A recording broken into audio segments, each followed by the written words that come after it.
سيدنا مولانا محمد وعلى آله وأصحابه أجمعين أما بعد رب اشرح لي صدري ويسر لي أمري واحلل عقدة من لساني يفقهوا قولي. Alhamdulillah Bapak Ibu sekalian, setelah kurang lebih sebulan ya barangkali kita tidak eh, bertemu untuk mengkaji bersama satu kitab yang insya Allah ini kitab sangat penting sekali dalam kehidupan kita dan eh, namun apa yang dibahas di dalam kitab ini kita bisa eh, sampaikan memang eh, tidak lagi dipraktekkan di dalam kehidupan kita. Ya, jadi kitab As-Siyasa Al-Iqtisadiyah Al-Muslah, ya, atau politik ekonomi agung. Bapak Ibu sekalian, Alhamdulillah kita sudah membahas mulai dari awal ya, terkait dengan pilihan kita tentang politik ekonomi yang harus kita pilih ya, dalam rangka untuk memberikan solusi atas problem-problem ekonomi yang ada saat ini. Ya, khususnya adalah problem kesejahteraan. Kita sampai terakhir tadi yang disampaikan oleh Ustadz Azhar, kita sudah bahas ya meskipun baru secara umum ya terkait dengan politik pertanahan ya, atau kebijakan pertanahan di dalam Islam. Kita sudah bahas hukum-hukum tentang pertanahan yang itu juga memberikan pemahaman kepada kita tentang hukum-hukum soal pertanian karena pertanian itu tidak mungkin lepas dari unsur pertanahan itu sendiri ya. Insya Allah, jika nanti ada waktu, kita akan kembali lagi untuk pembahasan yang lebih spesifik, gitu ya, terkait dengan problem-problem kekinian yang ada. Ya. Kita fokuskan dulu barangkali untuk memberikan bingkai kerangka pemikiran kita tentang bagaimana politik ekonomi di dalam Islam. Kita lanjutkan dulu agar kitab ini mungkin selesai kita kaji, baru kemudian kita coba aplikasikan di dalam beberapa fakta-fakta yang lebih real. Bapak Ibu sekalian, hari ini, malam ini, insya Allah di malam yang penuh berkah ini, semoga Allah memberikan rahmat kepada kita, memberikan berkah atas ilmu yang sampai kepada kita, ya, dan semoga Allah memberikan kemudahan bagi kita untuk bisa mengamalkan ilmu-ilmu Islam. Bapak Ibu sekalian, seperti tadi disampaikan, kita akan lanjutkan topik kita. Kita akan bicara sekarang tentang eh, politik perindustrian. Bagaimana kebijakan Islam, hukum-hukum Islam terkait dengan perindustrian. Sebentar, Ustaz. Saya musar tentang tak.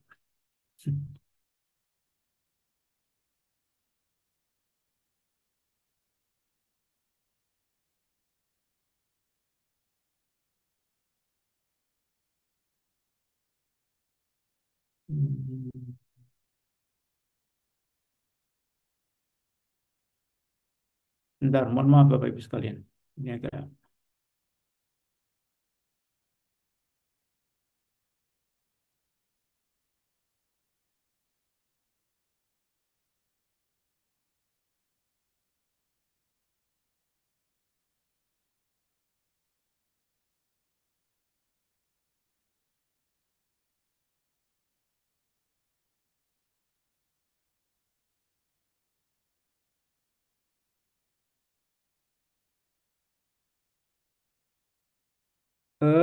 sudah terlihat Bapak Ibu sekalian?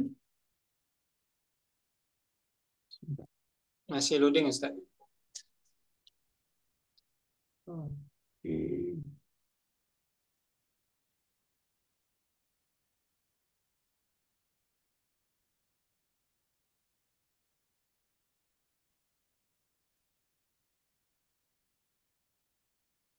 Kok nggak ada? Bentar, sebentar, Ustaz.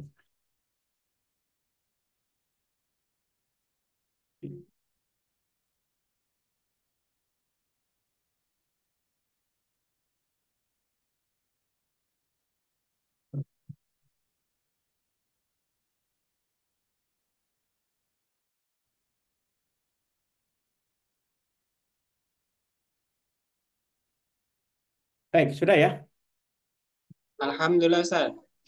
Baik, jadi kita lanjutkan. Kalau Bapak Ibu masih ingat pembahasan kita terkait dengan eh, topik-topik ekonomi, ya kan ada 4 ya sumber-sumber ekonomi yang sudah kita bahas ya. Jadi yang pertama adalah pertanian, itu terkait dengan hukum-hukum pertanahan, lalu perindustrian, ini yang nanti akan kita bahas. Kemudian nanti kita akan bahas juga tentang perdagangan atau hukum-hukum tentang tijarah dan jasa atau hukum-hukum terkait dengan adiratul ajir. Ya.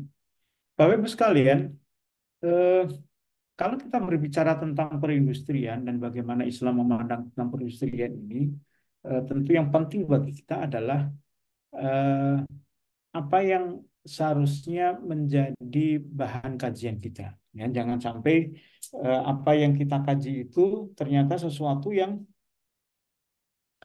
itu semestinya tidak menjadi kajian yang utama. Ya, seringkali ketika kita membahas tentang perindustrian, maka kajian-kajian yang ada itu dialihkan ke dalam bentuk-bentuk kajian yang lain. Apa maksudnya? Eh, ini kira-kira topik-topik yang sering dikaji di dalam eh, tema-tema perindustrian kalau kita bicara tentang industri. Yang ternyata topik-topik ini pada dasarnya bukan topik-topik yang bersifat asasi, ya, atau topik-topik yang menjadi persoalan utama ketika kita membahas tentang perindustrian. Ya. Topik ini memang menjadi persoalan, tapi ini adalah persoalan-persoalan yang seringkali menjadi persoalan teknis. Ya. Apa saja itu misalnya? Yang pertama, ketika membahas tentang perindustrian itu senantiasa dikaitkan dengan pertumbuhan ekonomi. Ini sering kita bahas ya, kalau kita bicara tentang politik ekonomi itu tentang pertumbuhan ekonomi. Ya. Eh, bahwa teori-teori mengatakan kalau suatu bangsa ingin maju, ya, maka dia harus memiliki pertumbuhan ekonomi yang tinggi. Maka sekarang kan dikejar. Ya. Indonesia punya target pertumbuhan ekonomi 7%. Yang seolah-olah dengan pertumbuhan ekonomi yang tinggi ini menyebabkan persoalan-persoalan ekonomi, kemiskinan, kesejahteraan dan sebagainya itu bisa diatasi. Ternyata itu tidak menjamin ya hal itu terjadi. Nah, ketika sebuah negara atau sebuah teori itu menganggungkan teori-teori pertumbuhan, maka industri inilah menjadi satu bidang atau satu sektor yang didorong karena dianggap industri ini bisa mendorong pertumbuhan ekonomi yang paling tinggi. Ya. Dan kalau kita bicara tentang industri, maka aspek teknologi itu yang penting. Jadi akhirnya kita bisa memahami kenapa negara-negara yang sedang berkembang atau negara-negara yang menuju berkembang ya atau negara yang tertinggal itu sering mengejar aspek industri ya. Yang kita tahu aspek industri ini tidak lepas dari aspek investasi. Gitu ya. Indonesia misalnya, Indonesia tidak bangga, seolah-olah kita itu menjadi negara nggak bangga sebagai negara agraris. Ya, seolah-olah kalau negara agraris itu selalu menjadi negara miskin. Lalu kita mengejar sektor industri, kita kembangkan industri, dibuka pabrik di mana-mana, dengan harapan pabrik yang dibuka itu akan eh, akan menerima ya tenaga kerja yang banyak sehingga pertumbuhan itu akan tercipta dan kesejahteraan masyarakat itu akan diperoleh. Ternyata tidak gitu ya. Yang terjadi apa pada aspek perindustrian ini ya itu tidak serta-merta pertumbuhan ekonomi yang diciptakan oleh era industri ini menyebabkan problem-problem ekonomi itu bisa selesaikan. Ya, itu yang pertama. Kemudian yang kedua, tadi yang saya katakan perindustrian ini mengakselerasi kemampuan teknologi. Ya, dulu pernah kita bahas tentang teori Malthus. Ya, teori Malthus itu mengatakan bahwa pertumbuhan eh, manusia, pertambahan penduduk itu ya tidak mampu diimbangi oleh pertambahan produksi. Nah, teori ini kemudian menghasilkan bagaimana cara mengembangkannya. Cara mengembangkannya adalah berarti produksi yang sebesar-besarnya. Maka topik-topik tentang produksi itu adalah topik tentang efisiensi ya dan efektivitas, yaitu yang didorong. Bagaimana cara efisiensi itu diperoleh? Ya dengan cara pengembangan teknologi. Ya, apakah ini terjadi? Ternyata juga secara realitas tidak seperti yang diteorikan, ya. Misalnya Indonesia, ya. Kalau benar Indonesia itu ingin mengejar aspek teknologi, teknologi digunakan untuk mengenjot perindustrian, perindustrian digunakan untuk mengenjot pertumbuhan ekonomi. Pertanyaannya, kenapa industri-industri strategis di Indonesia malah justru banyak yang dimatikan, ya, dan banyak diserahkan kepada asing, ya. Misalnya eh, kita masih ingat industri pesawat terbang yang dikembangkan, membuat pesawat yang fenomenal di Indonesia. Ternyata industri ini juga akhirnya ditutup oleh pemerintah.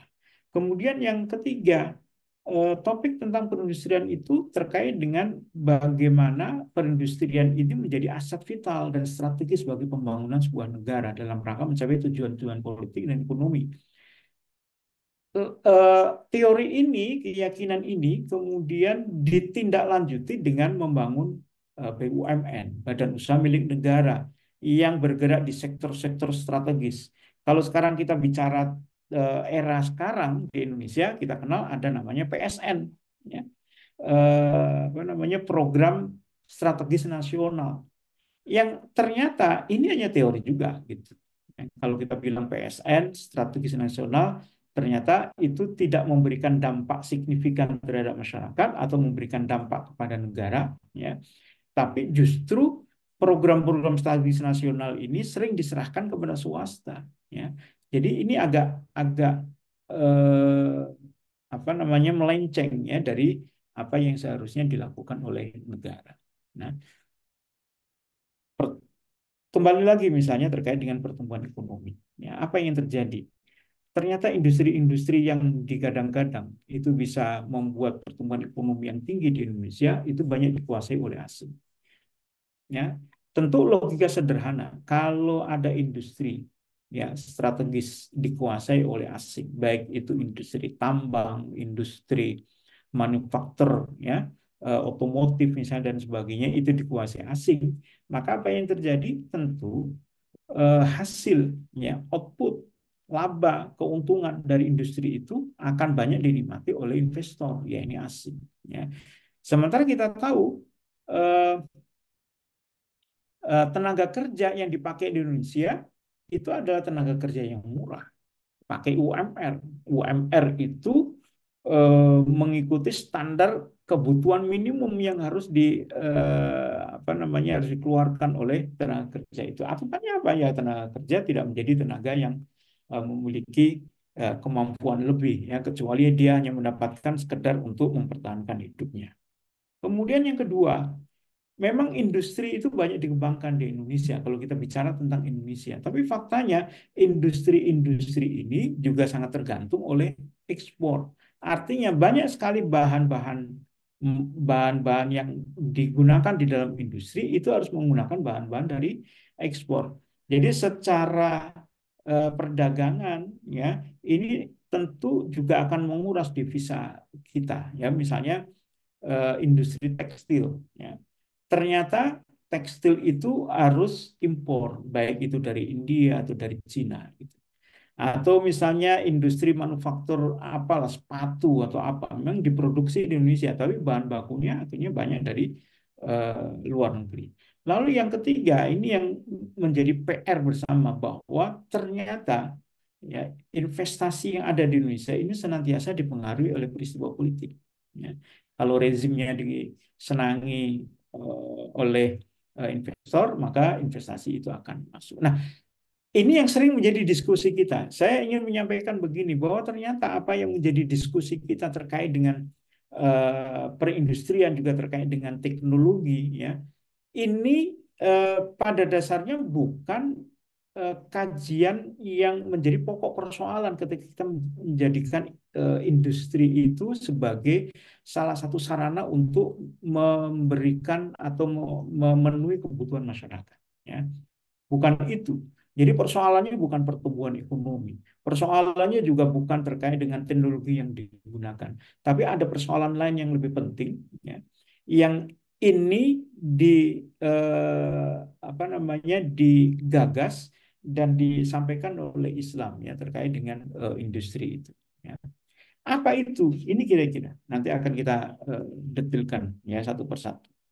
Yang pertama, kalau kita lihat perindustrian sebagai bagian dari politik ekonomi Islam, maka kita harus melihat industri itu adalah sebuah alat strategi dalam rangka untuk memenuhi kebutuhan masyarakat. Itu satu. Ya. Jadi kalau kalau Barat mengatakan industri ini akan meningkatkan produksi, ya, maka Islam menganggap industri semacam ini sebagai tools, ya, sebagai sarana untuk mendapatkan produktivitas yang tinggi. Dan Islam pun menginginkan produktivitas yang tinggi di setiap aspek industri yang kita lakukan. Itu yang pertama. Ya. Nah, yang terlewat apa? Yang seringkali terlewat adalah dalam pandangan Islam, industri itu harus dikembangkan selain untuk memenuhi kebutuhan masyarakat, juga untuk menjalankan strategi dakwah dan jihad. Maka muncullah di sini yang namanya dengan industri strategis, ya, membuat persenjataan, membuat pesawat terbang, membuat kapal, ya, dan sebagainya itu harus dikembangkan oleh negara dalam rangka apa? Dalam rangka untuk mewujudkan strategi dakwah agar negara Islam ya katakan yang melakukan strategi ini atau khilafah yang akan melakukan strategi ini akan dianggap sebagai negara maju, negaranya memiliki kemampuan dan disegani oleh eh, negara-negara lain di dunia. Itu yang pertama ya. Ini secara umum sudah kita bahas di bagian awal ketika kita bicara tentang politik ekonomi Islam. Tujuan dari politik ekonomi itu adalah bagaimana memenuhi kebutuhan masyarakat, termasuk di situ adalah memenuhi kebutuhan negara. Ya ini apa? Dalam rangka strategi dakwah dan jihad. Industri punya andil di situ, ya. Membuat meriam, membuat nuklir katakan, ya itu harus dikuasai oleh negara. Ya. Nah, yang kedua, ini nanti akan yang akan kita bahas hukum-hukum umum terkait dengan industri. Ini yang belum banyak dikenal oleh masyarakat. Ya. Apa sebenarnya hukum industri itu? Secara umum kita katakan hukum industri itu mengikuti barang yang diproduksi. Ya, kalau barang yang diproduksi itu halal, maka industri itu menjadi halal. Kalau barang yang diproduksi itu haram, maka industri itu menjadi sesuatu yang haram. Itu satu. Ya. Yang kedua, terkait dengan hukum industri itu adalah mengenai kepemilikan dari industri. Islam menyatakan hukum asal kepemilikan industri itu adalah individu. Jadi hukum asalnya apa namanya pabrik ya industri ya segala hal yang memproduksi barang-barang itu boleh dimiliki oleh individu.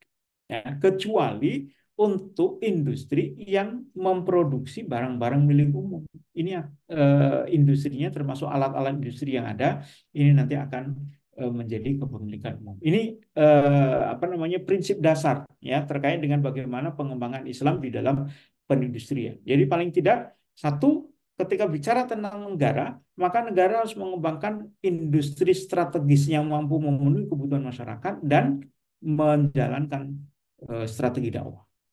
Yang kedua, negara harus melakukan kontrol atas produksi yang dilakukan oleh masyarakat sebagai industri milik individu agar bisa memproduksi barang-barang yang memang dibolehkan di dalam Islam. Dengan kata lain apa? Kalau di dalam pertanian, maka negara itu harus mengontrol jangan sampai memproduksi pertanian yang diharamkan, ya, misalnya ganja atau opium dan sebagainya. Nah, di dalam industri, maka negara harus mengontrol jangan sampai masyarakat itu memproduksi barang-barang yang diharamkan oleh Islam. Ya. Dan yang ketiga, ini yang menarik mungkin nanti akan kita bicarakan di dalam pertemuan berikutnya adalah bagaimana cara mengelola kepemilikan umum dalam konteks industri. Pertanyaannya kan sederhana, ya. Bagaimana hukum Islam terkait dengan perusahaan-perusahaan tambang minyak misalnya yang dikuasai oleh asing atau dikuasai oleh Pertamina. Hukumnya bagaimana? Boleh atau tidak? Boleh nggak itu apa namanya Freeport misalnya memiliki tambang tembaga, tambang uranium, tambang emas di Jayapura atau di Papua, ya. Apakah boleh atau tidak? Nanti akan kita bahas di sesi berikutnya. Baik, Bapak Ibu sekalian, jadi sekali lagi, ketika kita membahas tentang politik perindustrian, maka penting bagi kita untuk memahami bagaimana hukum-hukum Islam tentang industri, ya, atau disebut sebagai ahkamus sinah, ya, hukum-hukum tentang perindustrian. Untuk memahami hukum-hukum perindustrian, maka penting yang pertama, ini kebiasaan para ulama ketika membahas tentang hukum-hukum ini, harus bisa mendefinisi itu yang mana. Tidak memiliki multi persepsi atas objeknya. Apa itu industri? Apa itu as-sina'ah? As-sina'ah atau industri, ia tahwilu iskalil asya min wad'in ila awdha'in ukhra. Apa itu industri? Ya, mungkin bahasa lainnya pabrik, ya, atau apa namanya, pengolahan dan sebagainya. Apa itu? Yaitu yang dimaksud dengan as-sina'ah itu adalah mengubah bentuk sesuatu dari satu keadaan kepada keadaan yang lain. Kalau dalam bahasa sekarang, industri itu adalah upaya untuk memberikan nilai tambah. Ada value added di situ. Dari awalnya bahan mentah, yang biasanya bahan mentah itu dihasilkan dari pertanian, ya. Baik itu bahan pangan, mungkin hasil dari hutan, kayu-kayu, ya kan? Kemudian mungkin bahan-bahan tambang dan sebagainya, lalu diubah menjadi nilai tambah tertentu. Ketika menjadi nilai tambah tertentu, proses industri itu juga kadang-kadang bertahap, tidak langsung jadi menjadi bahan akhir, ya. Misalnya kayu, bisa jadi tidak langsung industrinya itu menjadi industri olahan kayu, menjadi furniture misalnya. Dia bisa bertahap. Dalam istilah sekarang yang kemarin ramai di dalam Pilpres itu kan, sebenarnya mana lebih penting, kan gitu. Industri hulu atau industri hilir, kan itu kan. Negara harus melakukan hilirisasi, ya, perindustrian. Nah, nanti mungkin kita akan jadikan itu sebagai bahan diskusi kita. Jadi intinya ketika kita ingin membahas apa hukum dari sinaah atau perindustrian, maka kita harus tahu yang dimaksud dengan industri itu adalah upaya untuk mengubah satu bentuk barang dari satu kondisi menjadi kondisi yang lain. Jadi bentuk-bentuk yang lain, baik itu mungkin menjadi bentuk produk akhir atau menjadi produk antara. Itu semuanya di dalam konteks asinah, ya, atau industri. Kalau secara hukum, asinah itu, ya, hukum asalnya adalah mubah, mengikuti hukum istisna. Ya, apa itu istisna? Istisna itu adalah bisa masuk di dalam kategori jual beli, ya, untuk membuatkan sesuatu, ya. Kenapa hukumnya itu mubah? Karena Rasulullah SAW pernah melakukan aktivitas ini. Ya. Anak Nabi Sallallahu Alaihi Wasallam talaba minal mar'ah anta murahulamaha bisun ilmi. Bahwa Nabi Shallallahu Alaihi Wasallam telah pernah meminta kepada seorang wanita agar budak laki-lakinya itu membuatkan mimbar bagi Nabi Shallallahu Alaihi Wasallam. Ya, ini satu hadis yang diriwayatkan oleh Imam Bukhari. Dari hadis ini apa yang bisa kita dapatkan pemahamannya? Yang pertama adalah hadis ini menunjukkan hukum dari istisna, ya, atau eh, membuatkan sesuatu, dalam hal ini adalah mimbar, itu hukumnya adalah mubah. Karena Rasulullah pernah melakukan itu. Ya, mubah di situ. Lalu yang kedua, dari hadis ini apa yang bisa kita ambil pemahaman? Bahwa boleh seorang individu itu memiliki industri. Ya, dalam hal ini adalah seorang wanita ini punya industri. Industri apa? Industri pembuatan mimbar atau industri kayu lah katakan, ya. Membuat mimbar sehingga kita bisa mendapatkan pemahaman hukum asal dari perindustrian itu adalah mubah dan mubah pula dimiliki oleh individu. Ya, berdasarkan hadis ini. Rasul juga pernah meminta untuk dibuatkan cincin. Ya, itu sama. Itu juga menunjukkan bahwa boleh melakukan aktivitas istisna dan boleh juga itu dilakukan oleh seorang individu. Ya. Jadi hadis ini atau hukum ini itu juga sekaligus membantah teori yang dikembangkan oleh sosialis. Ya, ketika mereka melihat ini nggak benar nih kapitalis ini. Ya, kapitalis itu mengembangkan perindustrian, namun yang diuntungkan adalah investor, ya, para pemilik modal, sementara para pekerjanya itu dia tidak mendapatkan apa-apa. Maka kemudian sosialis kan kita tahu membuat teori-teori tentang upah, teori-teori tentang industri, teori-teori tentang kepemilikan dan sebagainya. Ya, kesimpulan mereka apa? Kesimpulannya industri itu tidak boleh dimiliki individu. Karena kalau industri dimiliki individu, itu akan menyebabkan eh, eksploitasi manusia atau eksploitasi tenaga kerja oleh para pemilik industri, ya ini para investor. Ya.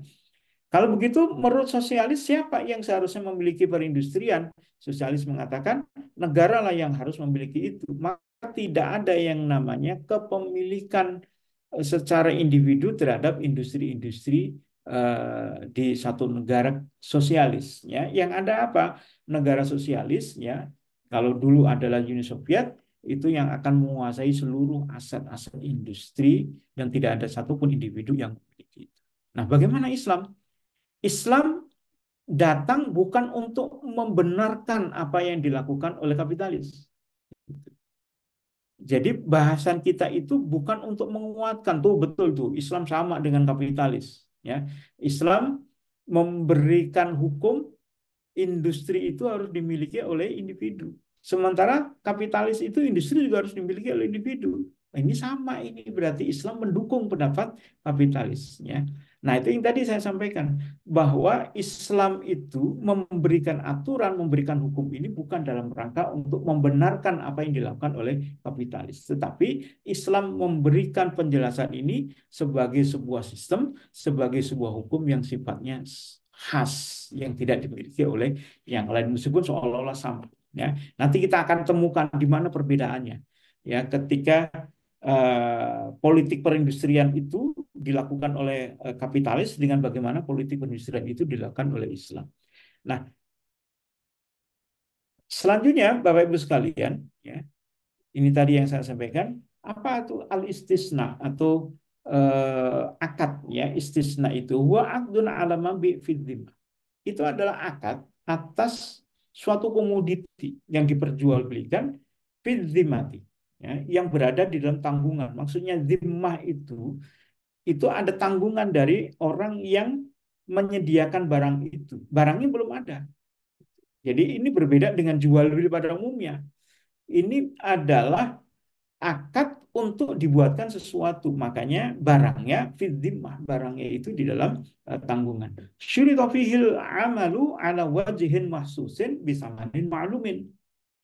Untuk melakukan aktivitas. Jadi objek dari istisna itu adalah amal, ada aktivitasnya tertentu dengan harga yang maklum, dengan harga yang sudah disepakati, harga tertentu. Jadi kalau Bapak Ibu semua melakukan aktivitas istisna, ya, maka syaratnya ini berdasarkan definisi ini, yaitu apa? Barangnya harus bisa ditentukan, ya. Kemudian amalnya itu jelas apa yang dilakukan, misalnya tadi membuat mimbar, berarti amalnya apa? Ya membuat mimbar, gitu. Ada spesifikasi tertentu dan harganya juga disepakati di awal, ya, istisna. Ya, nanti mungkin kita bisa kembangkan teori-teori tentang istisna ini atau hukum-hukum tentang istisna ini berbeda hukumnya terkait dengan apa namanya eh, jual beli rumah, ya. Kita dulu sering menggunakan akad istisna ini untuk jual beli rumah, gitu, ya. Dan ternyata jual beli rumah itu, ya, properti di mana ada tanah sekaligus bangunannya itu bukan aspek istisna atau tidak masuk di dalam konteks istisna. Kenapa? Karena istisna itu ya itu adalah akad pada amal untuk melakukan sesuatu. Kalau dibuatkan rumah boleh itu istisna, gitu kan? Tapi kalau beli rumah sekaligus dengan tanahnya, ya, sementara tanahnya belum ada dan rumahnya belum ada, maka itu tidak masuk di dalam kategori istisna. Ya. Baik, kita lanjutkan. Karena itu ya, berdasarkan hadis-hadis yang ada ya terkait dengan as-sina, ya, muncul satu kaidah fikih yang ini disampaikan oleh Syekh Abdurrahman Al-Maliki di dalam kitab beliau yang sedang kita kaji ini. Apa satu kaidahnya? As-sina'atu ta'khudhu hukma ma tantiju. Ini kaidah sederhana tapi powerful ya untuk menjawab ketika ada pertanyaan-pertanyaan umum gitu. Industri itu ya mengambil hukum sesuai dengan apa yang diproduksi. Ya, ini kaidah umum. Jadi tadi kan kita katakan sina'ah itu hukum asalnya mubah. Hukum asalnya mubah. Tapi bisa menjadi haram ketika apa yang diproduksi itu haram. Jadi hukum dari sina'ah industri itu akhirnya mengikuti apa yang diproduksi. Misalnya, ini contoh yang diberikan di dalam kitab ini, yaitu tentang memeras anggur. Ini menarik gitu. Eh, apa hukum dari industri jus anggur? Ya, ternyata hukumnya bisa boleh, bisa haram. Ya, bisa boleh, bisa haram. Boleh kalau apa? Boleh kalau itu produksinya adalah jus anggur saja. Karena jus anggur itu boleh, memeras anggur itu boleh. Ya, jualan jus apa namanya nanas misalnya ya, dikemas ya di dalam kemasan tertentu lalu diproduksi boleh. Kenapa?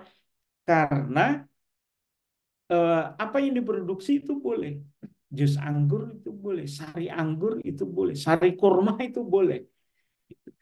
Tapi kalau yang diproduksi itu menjadi sesuatu yang diharamkan, misalnya khamr, ya, atau arak, atau wine, maka segala sesuatu yang terkait dengan aktivitas memproduksi khamr haram hukumnya.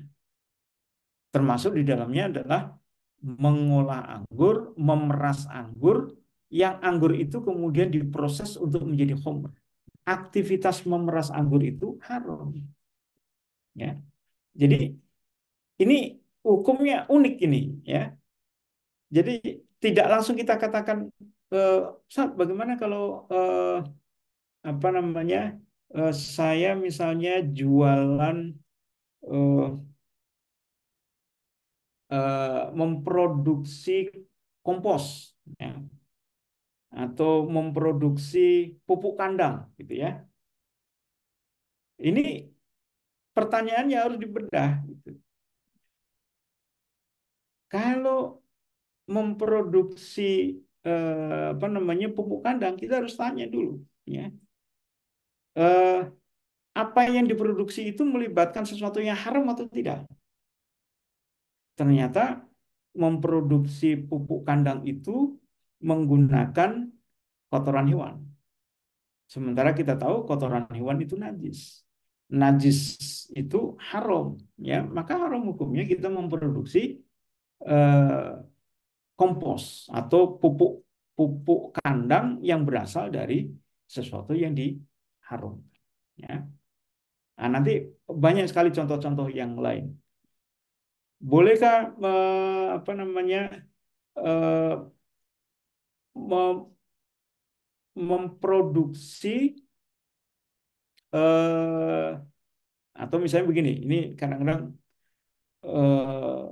apa namanya, mungkin ditanyakan gitu ya. Eh, apa hukumnya menjahit pakaian dalam misalnya, ya.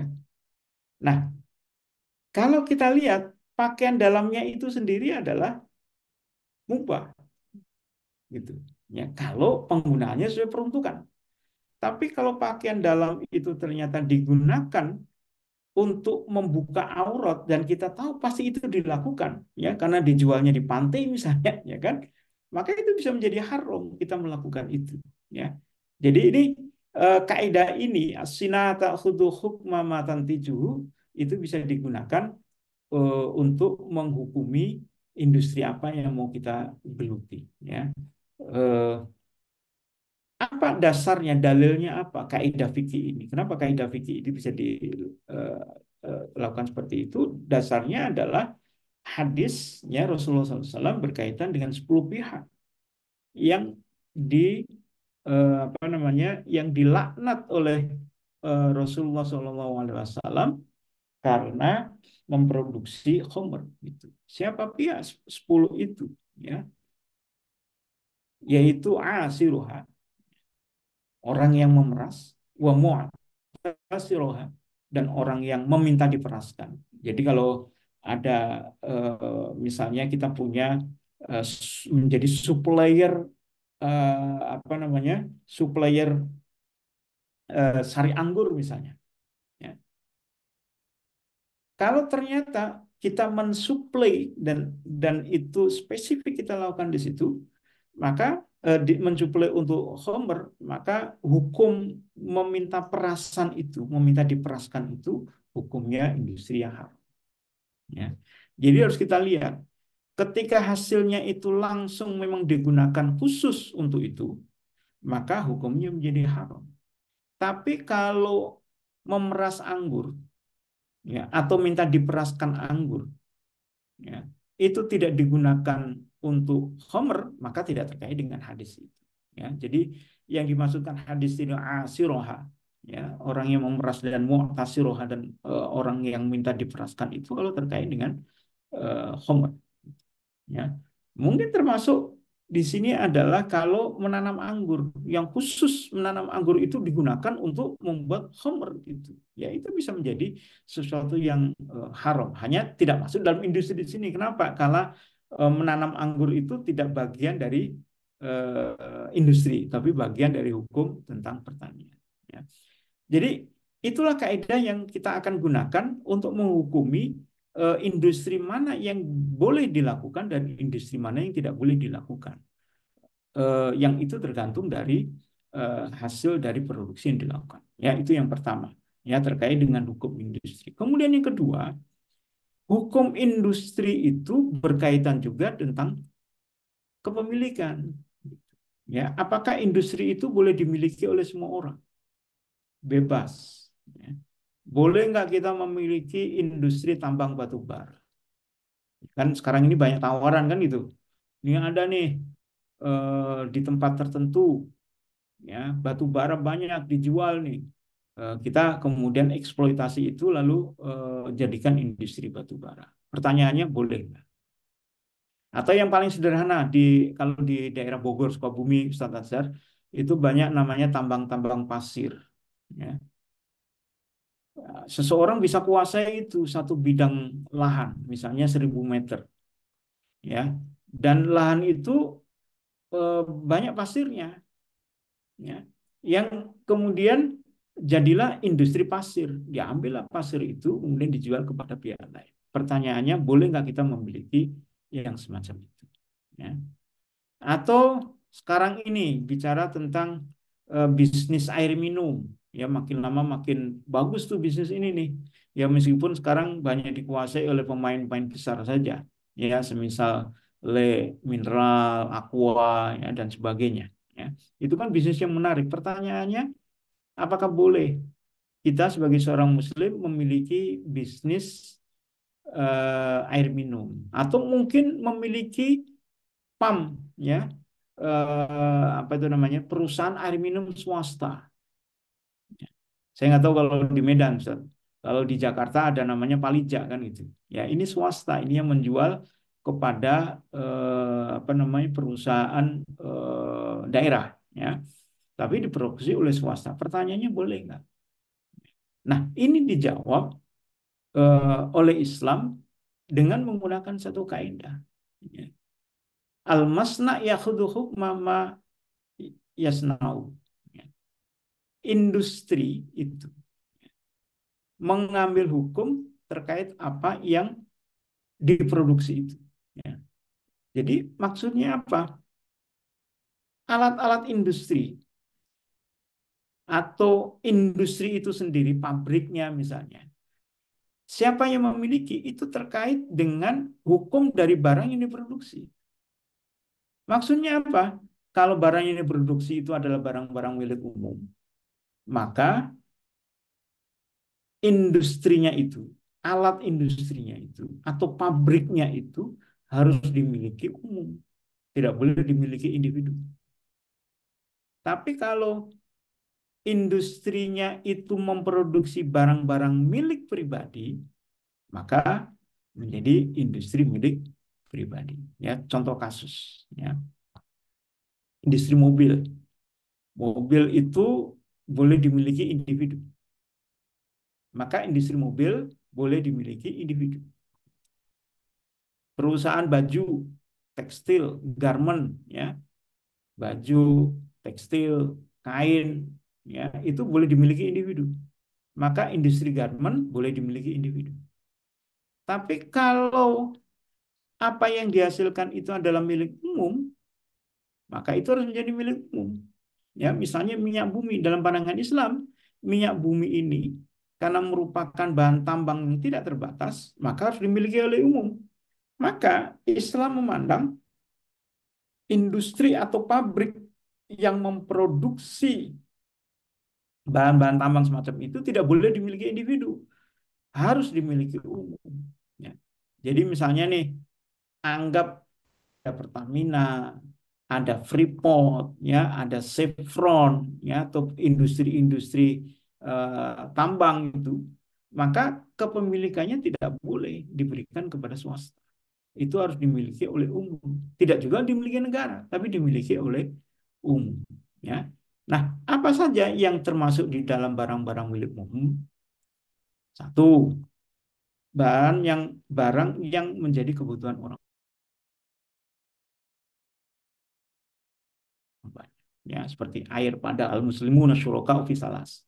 Bahwa kaum muslimin itu berserikat di dalam tiga hal, al-ma wal kala wan. Ya.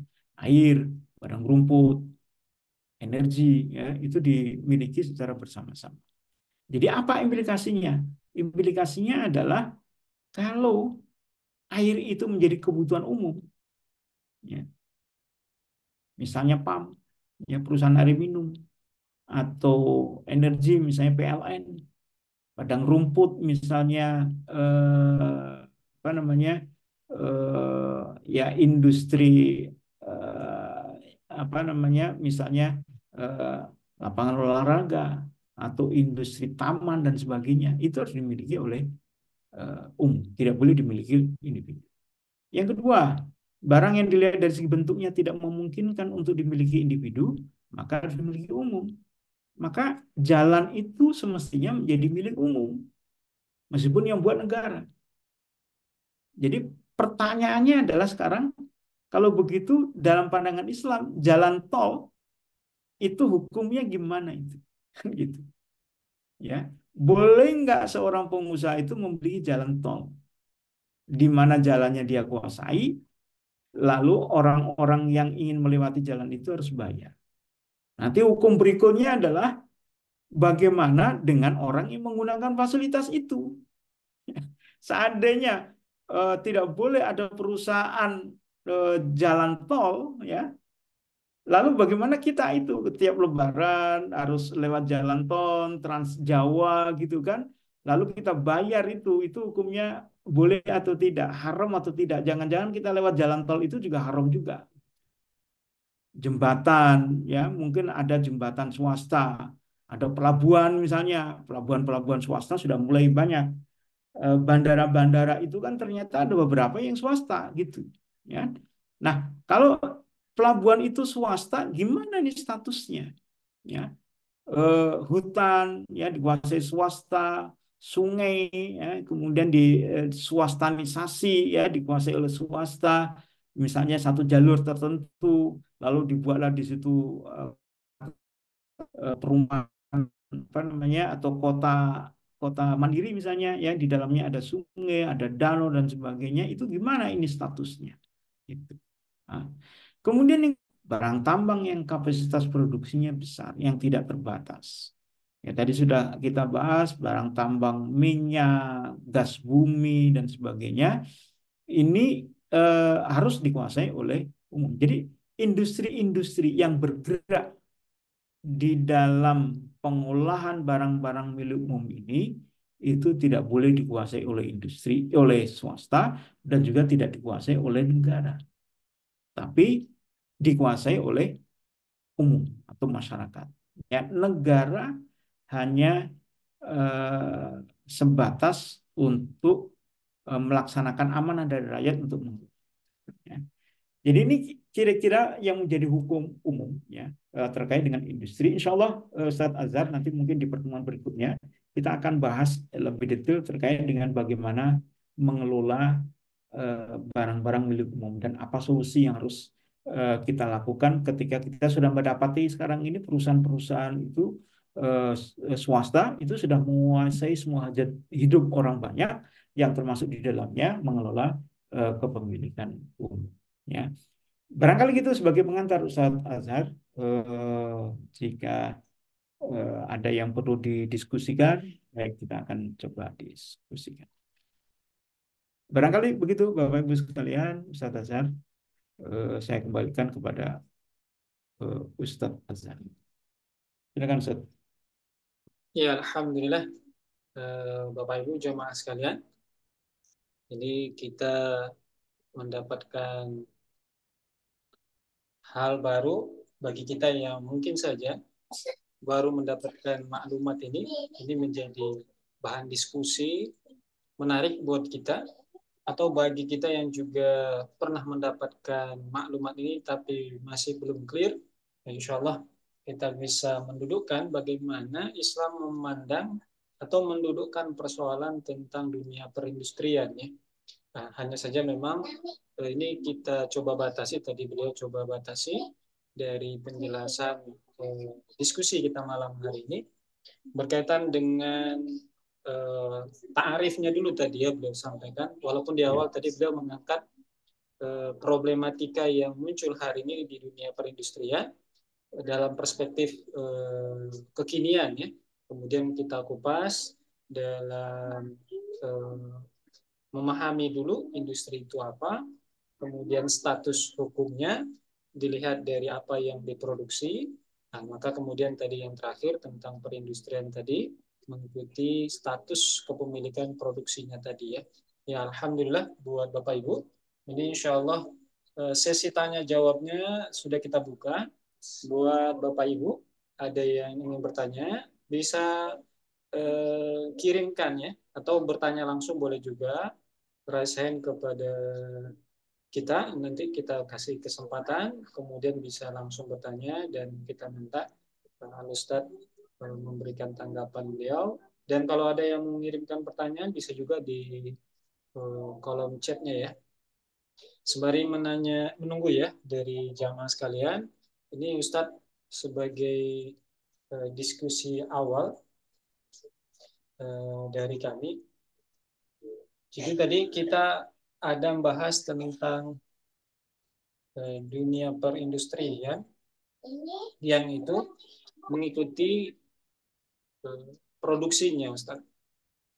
Ya, mungkin kita contoh kasuistik lah sekarang, misalnya kalau di Bogor tadi Ustaz bilang ada perusahaan swasta yang supply ya ke perusahaan daerah air minum misalnya. Nah, kalau untuk di Medan saya kurang tahu ada referensinya apakah memang sudah seperti itu. Meskipun di Medan krisis air bersih itu sudah terjadi, Ustaz. Agak mati-mati juga air di Medan ini. Nah, Cuman yang agak sudah kita ketahui di perusahaan listrik. Nah, Ya, kalau perusahaan listrik ini sudah secara nasional membuka keran untuk perusahaan swasta mensuplai eh, daya listrik ke perusahaan-perusahaan daerah PLN. Nah, ini kan apakah ada status hukum yang berbeda? Kalau tadi kan ada air, ini kan kita bicaranya aspek listrik, Ustaz. Kalau di Medan ya, sehingga ada juga itu perusahaan-perusahaan swasta memang skala-skala kecil yang menjadi mitra PLN untuk mensuplai daya listrik dalam kapasitas tertentu, apakah bulanan atau tahunan ya. Nah, itu gimana Ustadz? Misalnya ini kita kembangkan, sedangkan tentang tadi yang juga perlu di itu satu tadi Ustadz, yang kedua yang agak menggelitik tadi jalan tol juga tuh Ustadz. Jalan tol tadi misalnya atau kita yang memproduksi air ya, produksi ulang air atau misalnya menjual air galon, misalnya air kemasan. Nah, itu apakah terkena juga status industri yang tadi kita bahas atau memang ya mungkin kita ada juga yang pembelian nafkahnya di situ nih, Ustaz. Nah, ini ya. gimana, Ustaz? Menjadikan penjelasan ke kita nih, Ustaz. Monggo, Ustaz. Ya, baik Ustaz Azhar. Jadi eh, ini memang menjadi topik menarik kalau kita kaitkan dengan kondisi-kondisi realitas kita ya.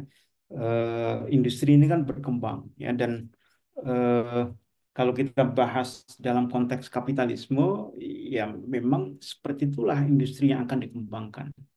Negara hanya berfungsi sebagai regulator saja atau bahkan negara hanya berfungsi untuk melindungi para industriawan kan gitu ya agar mereka itu bisa melakukan aktivitas bisnisnya dengan baik tanpa diganggu oleh eh, apa katakan perlawanan dan sebagainya dari masyarakat.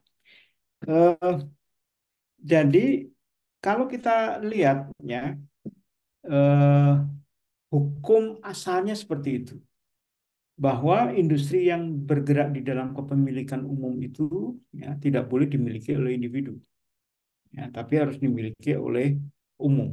Itu hukum asalnya begitu. Ya.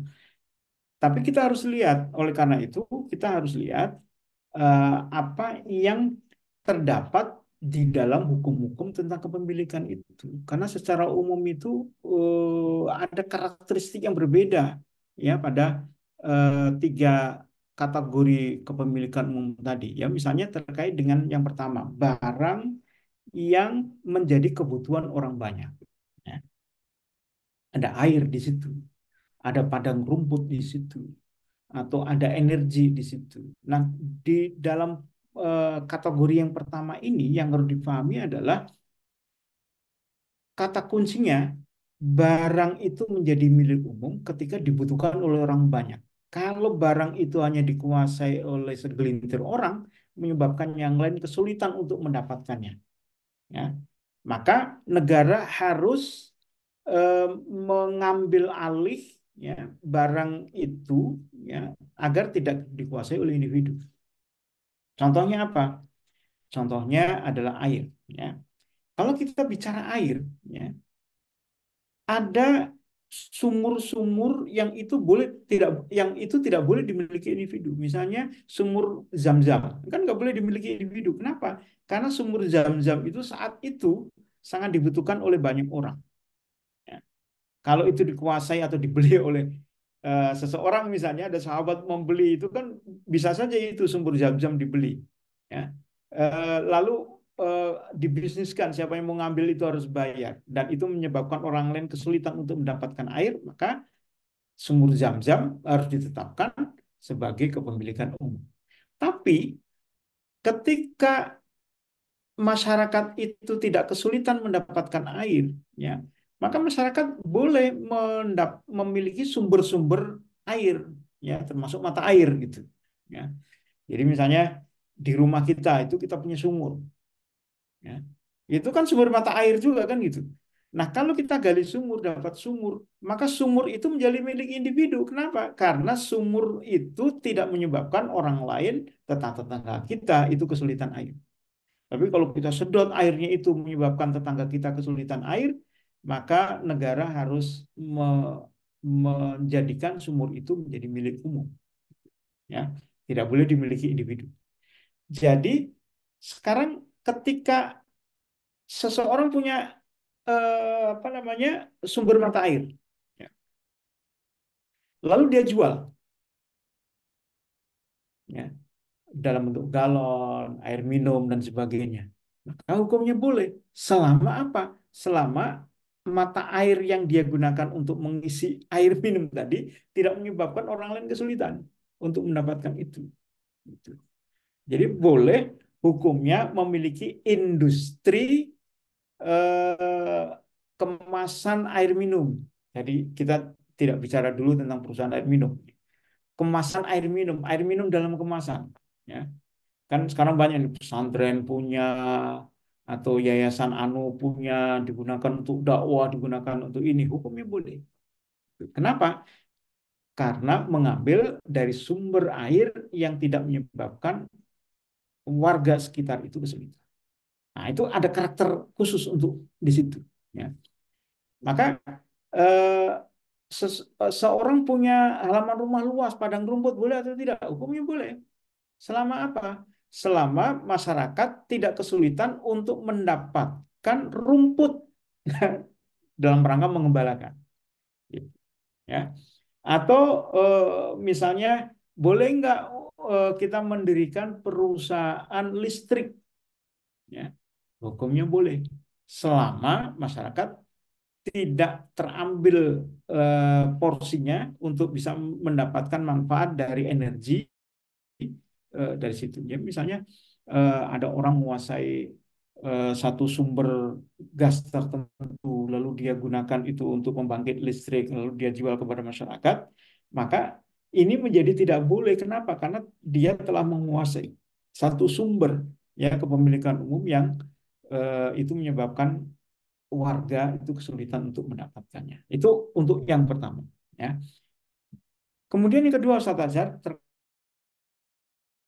juga menarik. Ya, tentu kita harus apa namanya detail untuk menjelaskan ini. Ya. Jalan itu, ya, kalau dilihat dari kategori tadi, itu adalah masuk dalam kategori yang kedua, yaitu apa? Sesuatu yang memang peruntukannya untuk umum, ya, dan itu tidak mungkin dimiliki oleh individu. Nah, jalan begitu, ya. Jadi misalnya eh, asumsi tadi kita studi kasusnya jalan tol, ya. Di Jawa itu dulu sebelum ada jalan tol Trans Jawa itu ada namanya Jalan Pantura, ya. Jalan Pantura itu yang biasa dilewati oleh kendaraan-kendaraan. Dulu kalau kita mudik itu ya lewat Jalan Pantura di situ, ya. Kalau Lebaran ya seperti kemarin gitu, mudik itu biasa kita minimal 12 jam, ya, perjalanan. Itu paling cepat. Ya, normalnya 1 hari gitu. Ya. Itu lewat Jalan Pantura. Akan beda kalau lewat jalan tol. Sekarang jalan tol itu ya bagus. Kita jalan 7 jam udah nyampe gitu. Jadi sangat hemat di situ. Nah, kalau kita lihat kondisi sekarang, berarti ada dua jalan ini. Jalan yang pertama adalah jalan apa istilahnya? Jalan arteri, ya. Jalan yang umum digunakan oleh masyarakat. Yang kedua adalah jalan tol, ya. Nah, kalau tidak ada aspek-aspek lain yang menyebabkan jalan tol itu haram, ya, maka dia kembali kepada hukum asal, yaitu apa? Selama jalan tol itu, maaf, selama jalan arteri itu masih bisa difungsikan dan jalan tol itu hanya apa namanya, hanya pilihan saja, boleh milih jalan tol, boleh juga milih arteri. Kalau milih jalan tol itu apa namanya bayar, kalau milih jalan arteri yang nggak bayar gitu, itu sesuatu yang dibolehkan secara umum tanda kutip, ya. Tapi tentu akan berbeda kasus kalau ternyata jalan tol itu sekarang itu kan nggak murni jalan tol itu milik negara, ya. Tapi jalan tol itu dimiliki oleh swasta. dengan memanfaatkan negara gitu. Kenapa saya sebut memanfaatkan negara? Karena negara yang digunakan untuk bisa memuluskan pembebasan tanah, lalu tanah itu menjadi tanah negara yang lalu negara menggandeng swasta untuk membangunkan jalan tol, lalu siapa saja yang melewati di situ itu harus bayar. Nah, ini menjadi problem. Ya, yang lain yang tidak terkait dengan tadi. Problemnya apa? Yaitu problem ketika negara melakukan swastanisasi terhadap aset-aset yang dimiliki oleh negara. Ya, tentu ini menjadi problem. Ya, itu yang pertama. Yang kedua menjadi problem lagi kalau seandainya jalan yang menjadi tanggung jawab negara untuk menyediakan itu tidak lagi diurus. Jalan tolnya diperbagus, lalu jalan arterinya yang lama itu tidak diurus sehingga misalnya jalannya jelek, bergelombang dan sebagainya. Itu tentu bentuk kezaliman dari sebuah negara yang dia secara tidak langsung mengarahkan dan memaksa masyarakat untuk akhirnya menggunakan jalan tol. Ya, nah ini yang harus diperhatikan di sini. Kalau dilihat dari sisi hukumnya, berarti jalan tol itu sebenarnya boleh-boleh saja seseorang itu memiliki jalan gitu sepanjang negara sudah menyediakan jalan dan itu difungsikan untuk masyarakat umum. Sama seperti kasusnya misalnya kita punya katakan punya rumah gitu ya di pedalaman. Rumah kita itu 100 hektar misalnya, ya. Untuk masuk saja itu harus jalan 1 kilometer sampai rumah kita misalnya. Nah, jalan yang kita bangun masuk ke rumah kita itu kan menjadi jalan pribadi. Tidak semua orang boleh melewati itu, ya. Atau siapa yang mau melewati di situ harus bayar. Itu boleh. Sepanjang apa? Sepanjang masih ada alternatif yang lain. Nah, sekarang ini kadang-kadang muncul kebijakan. Ya, kalau Ustadz Azhar dulu cermati bagaimana pemerintah DKI itu mencoba membuat solusi atas kemacetan itu kan macam-macam caranya itu. Ya. Dulu pakai namanya 3 in 1. Tidak boleh satu kendaraan hanya dinaiki oleh 3 orang saja atau maaf 2 orang saja, harus minimal bertiga. Lalu muncul lagi ganjil genap. Dulu ada gagasan kalau di jalan-jalan tertentu, khususnya di pusat kota itu masuk di situ harus bayar. Nah, kalau sudah masuk di situ harus bayar, sementara tidak ada jalur yang lain yang bisa digunakan untuk mengakses di situ, maka ini bentuk kezaliman dari negara. Kenapa? Karena pada dasarnya jalan itu milik umum. Kalau jalan milik itu milik umum, maka terserah masyarakat untuk menggunakan itu tanpa dipungut biaya. Ya. Jadi kira-kira itu apa namanya gambaran umum lah terkait dengan industri yang bisa kita lakukan. Ya koridor apa saja yang harus kita lihat kalau terkait dengan kepemilikan umum. Ya Ya, begitu Ustaz. jadi menarik dia Ustadz terkait Ya, dengan eh, tanggapan Ustadz tadi. Di awal mau kita kaitkan bahwa industri ini kan menjadi penopang ekonomi kita bilang. Bahwa di ya, dalam Islam paradigmanya itu adalah melanjutkan atau menunjang kebutuhan publik atau kebutuhan masyarakat. Di mana industri itu kan tadi disampaikan harus strategis. Nah, bahkan setiap industri itu harus menopang yang namanya industri yang mendukung strategi dakwah dan jihad. Yang ya, pernah kami bahas atau yang pernah kami kupas atau pernah kami dapatkan maklumat, berarti ini industri-industri yang mendukung industri berat, kemudian industri persenjataan. Ini kan menjadi menarik Ustadz. Kalau ternyata dia dijatuhkan kepada kepemilikan individu, ini gimana lagi kita bilang? Kalau seandainya saja, ini kan industri padat modal. ya, Nah, kemudian kalau dia diserahkan ke individu, memang tajir melintir yang punya industri ini kita bilang. Apalagi dalam sistem kapitalis ini, eh, kita pasti yakin tidak mungkin mereka itu tanpa menopang industri ini tanpa perbankan. Nah, apakah dalam konsep Islam itu begitu juga nanti? Atau gimana nih Ustaz? Bahwa industri strategis, baik industri berat, industri persenjataan, diserahkan kepada individu, tapi dia akan terbatas dengan pengembangannya melalui modal yang terbatas atau semacamnya. Atau memang dia nanti jadi milik negara juga jadinya, karena negara Ya. yang kita anggap jadi eh, no limit lah budgetnya kita bilang, karena memang dia punya sumber-sumber khusus untuk menopang industri tadi. Ini gimana start penjelasan tentang industri strategis tadi terkait dengan alat berat dan juga tadi disinggung tentang industri persenjataan. Ya, jadi hukum asalnya tetap Ustaz Azhar, bahwa industri-industri itu pada dasarnya boleh dimiliki oleh individu.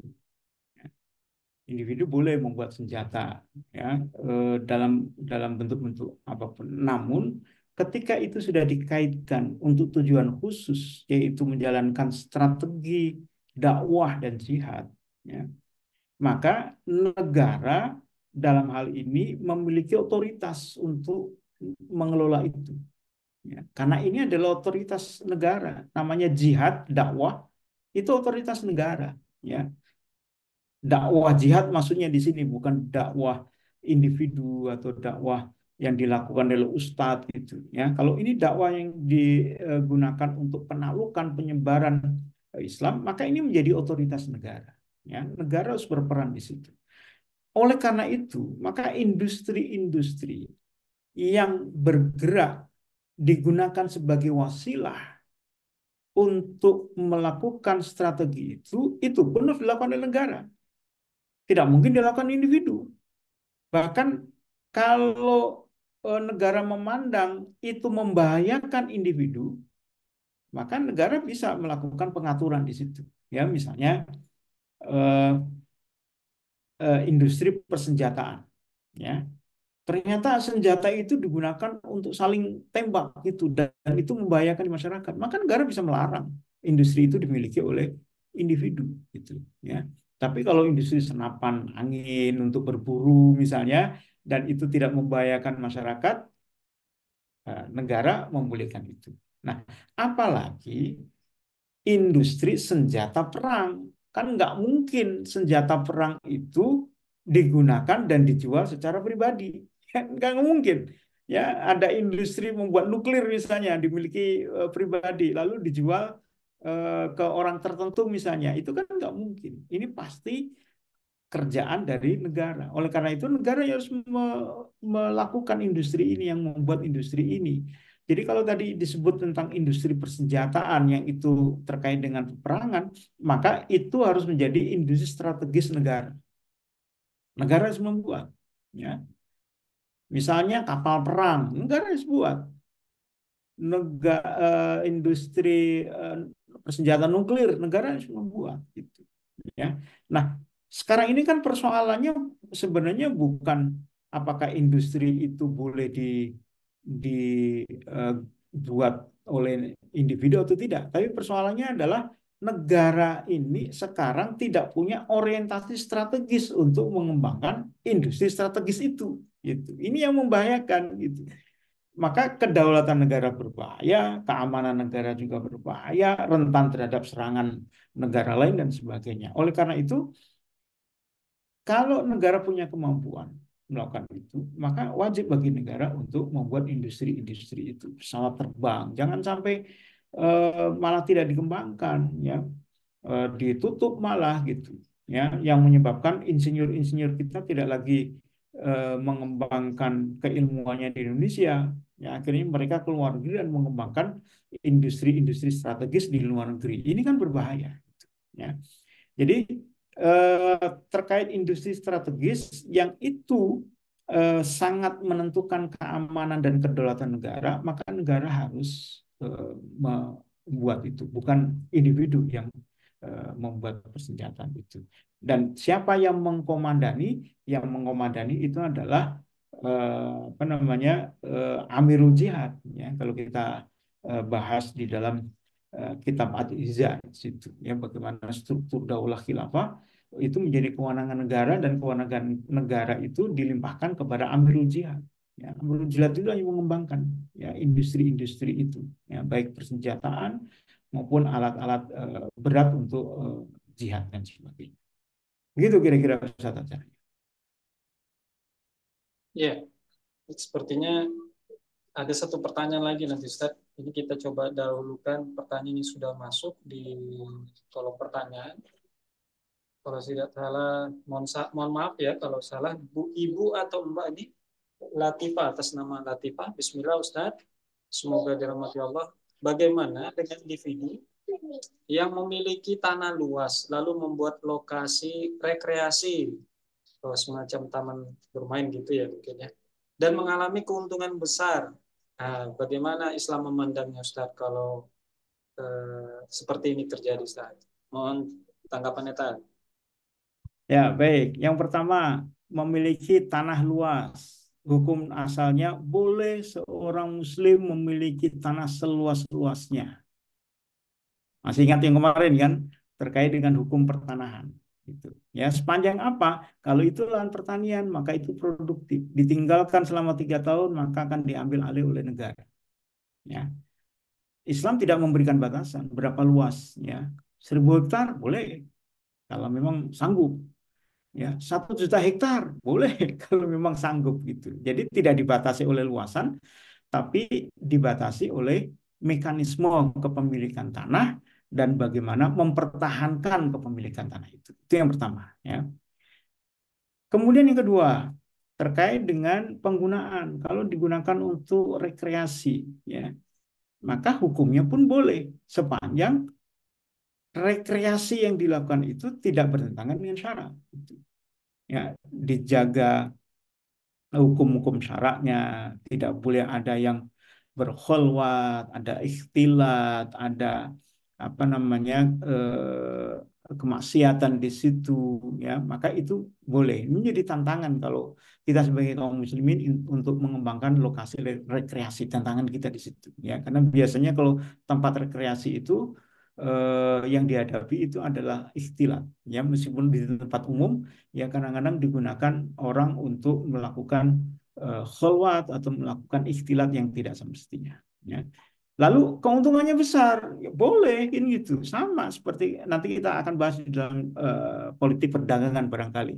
Ya secara umum kita katakan namanya perdagangan jual beli itu tidak dibatasi berapa keuntungan yang boleh diambil atau jasa juga sama. Keuntungan boleh sebesar-besarnya silakan. Yang penting apa? Yang penting adalah antarodin.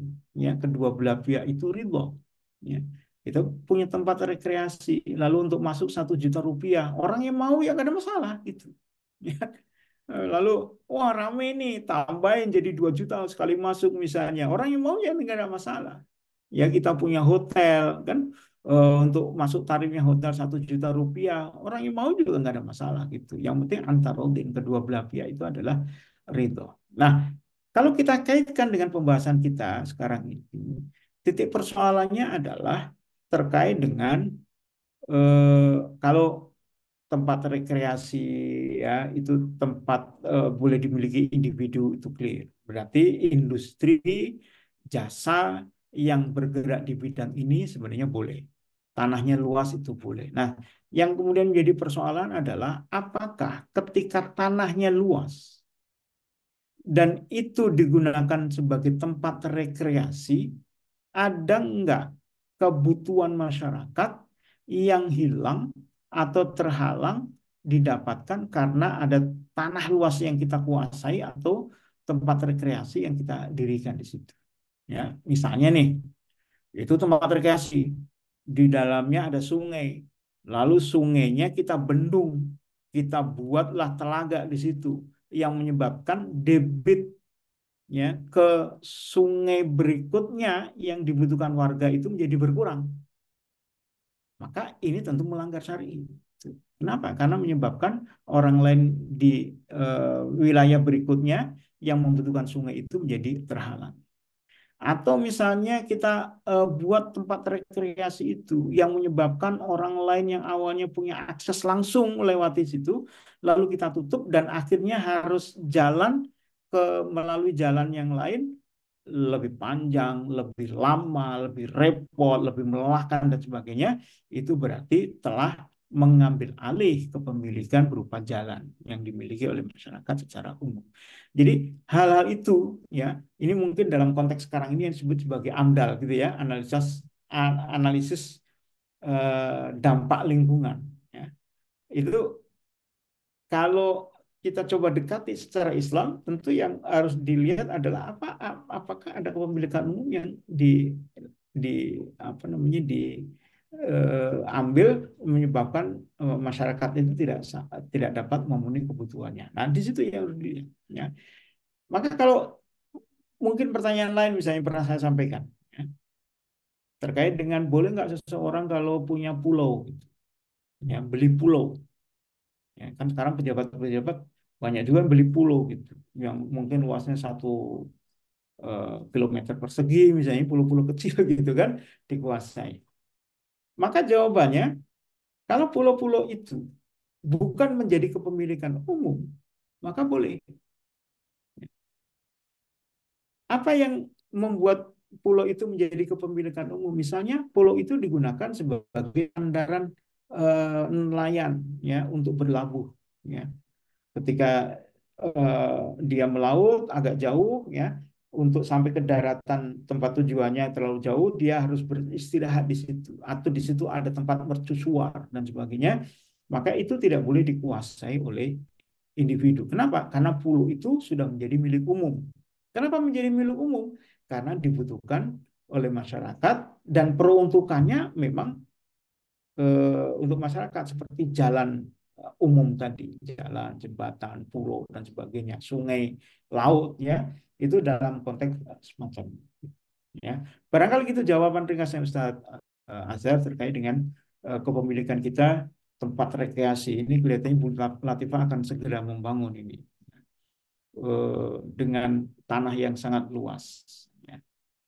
Barangkali begitu eh, jawaban ringkasnya. Ya, kita doakan memang agar kaum muslimin bisa memberikan solusi rekreasi yang syar'i, Ustaz. Payah juga tuh. Ya, Ya, kalau tapi kalau yang memang kalau agak sulit. azan misalnya kan Untuk sekarang agak sulit memang. ya, azan Nah, ada peringatan sholat gitu, ditutup semua, mati semua, semua sholat gitu. memang agak sulit kalau dalam sistem yang sekarang ya. Oke, kami Ya, konfirmasi dulu ke Bapak Ibu, masih adakah yang ingin bertanya berkaitan dengan tema kita? Kalau tidak ada, mungkin ini satu pertanyaan penutup, Ustaz. Agak sedikit eh, bicara sejarah, Ustaz. Di mana kita, ini kan hal baru, Ustaz, bahwa ya, industri itu harus dibangun atau berkesesuaian dengan strategi dakwah dan jihad. Ini kan hal baru bagi kita, sebagian kita kaum muslimin. Nah, kemudian kalau kita lihat di era 90-an awal, Jerman itu kan punya industri yang cukup kuat ya, terutama di industri persenjataan atau militer. Nah, ya, kemudian setelah runtuhnya Nazi, ini kan ada semacam perubahan arah industri mereka. Nah, tidak lagi ke arah itu ya.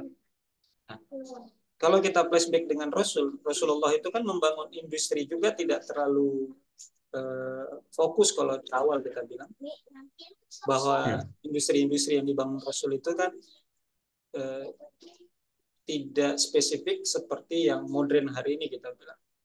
Apakah kesimpulan tentang industri harus strategi untuk menunjang strategi dakwah dan jihad itu adalah kesimpulan beliau sendiri yang penulis kitab ini, atau memang itu menunjang sebaran Islam, Ustaz? Ya. Jadi kan kita tahu memang goals dari politik industri ini memang semata-mata bukan hanya materi yang kita dapatkan, tapi memang ada aspek yang lebih penting mau dicapai misalnya. Nah, jadi ya, kayak Jerman sekarang kan industrinya sudah berbeda ya, tidak seperti di awal 90-an tadi, meskipun kabarnya ada pengalihan strategi politik yang dibuat oleh lawan politik Jerman ketika itu misalnya. Apakah ya. juga ada pengaruh terhadap Islam ke depan sehingga Islam itu tidak merubah strateginya dari dulu hingga nanti kita bilang. Nah, ini gimana Ustaz? Ini kita sudah agak lebih politiknya nih Ustaz. Monggo Tan. Iya betul, tentu tidak ada perubahan dari sisi strategi atau metode atau torikoh ya terkait dengan eh, pengembangan industri jika dikaitkan dengan dakwah. Ya. kita kenal ada satu kaidah ma la yatimul wajib illa bi bahwa wajib kan itu. Bahwa sesuatu yang itu wajib tanpa ya tidak sempurna suatu kewajiban tanpa adanya sesuatu itu maka sesuatu itu menjadi wajib ya. Nah, kita tahu kalau kita tarik hukumnya kan kita mulai dari hukum tentang jihad. Jihad itu hukumnya wajib ilal yaumil qiyamah. Dakwah itu wajib ya. Dakwah di dalam negeri itu wajib ya.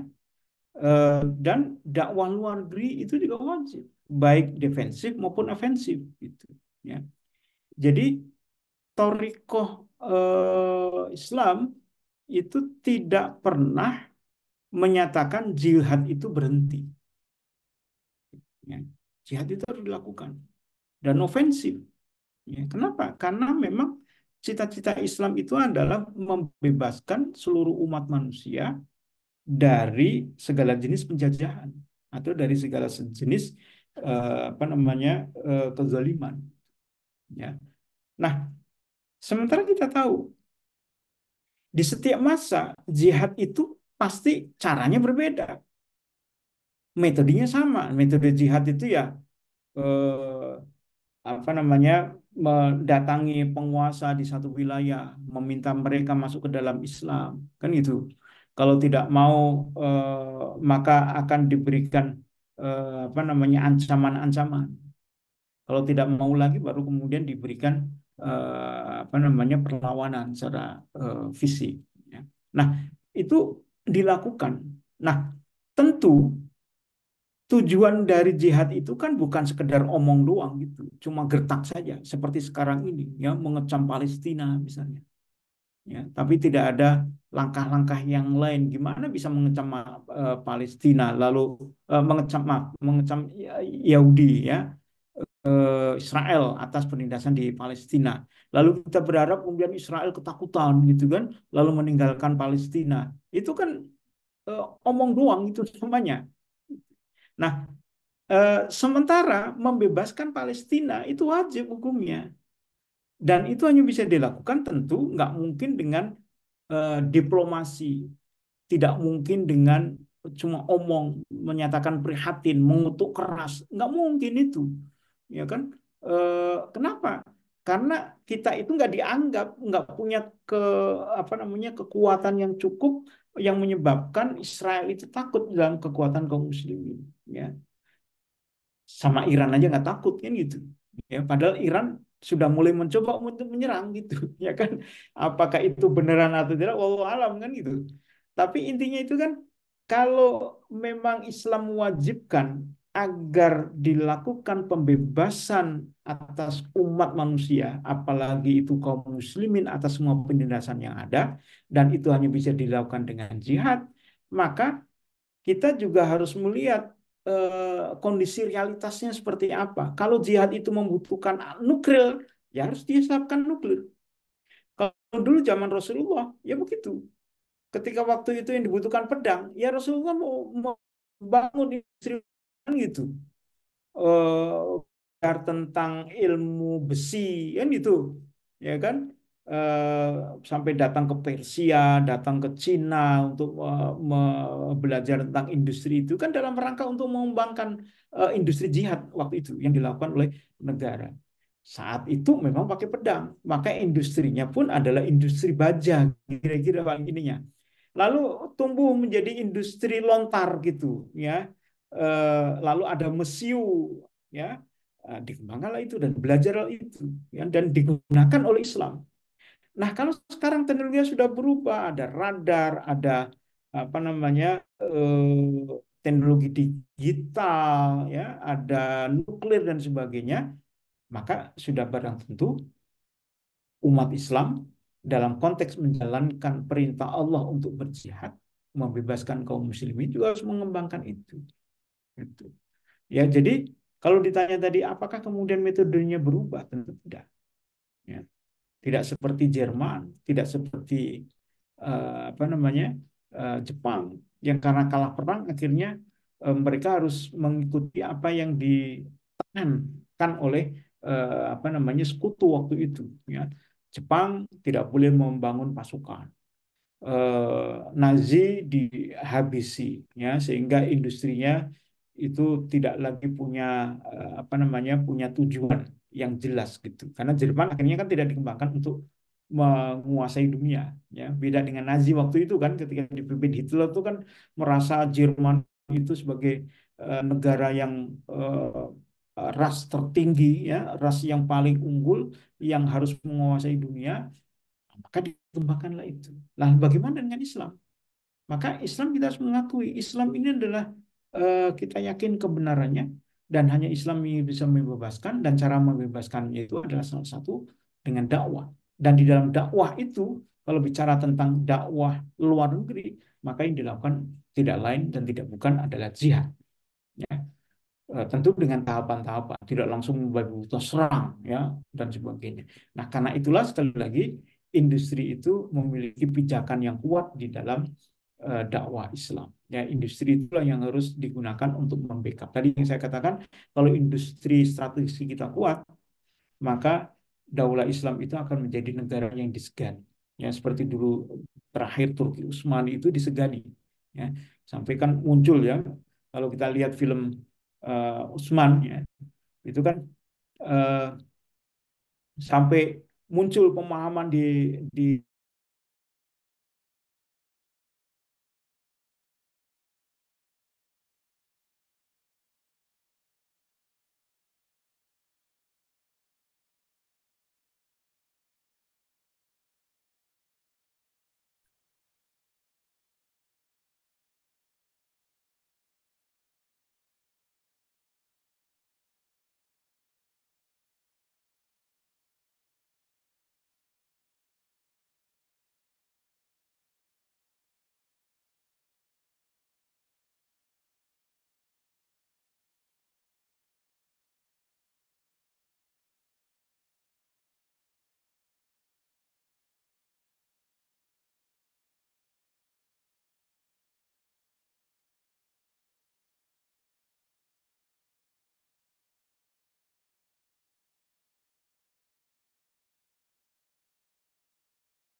Sebentar Bapak Ibu ya.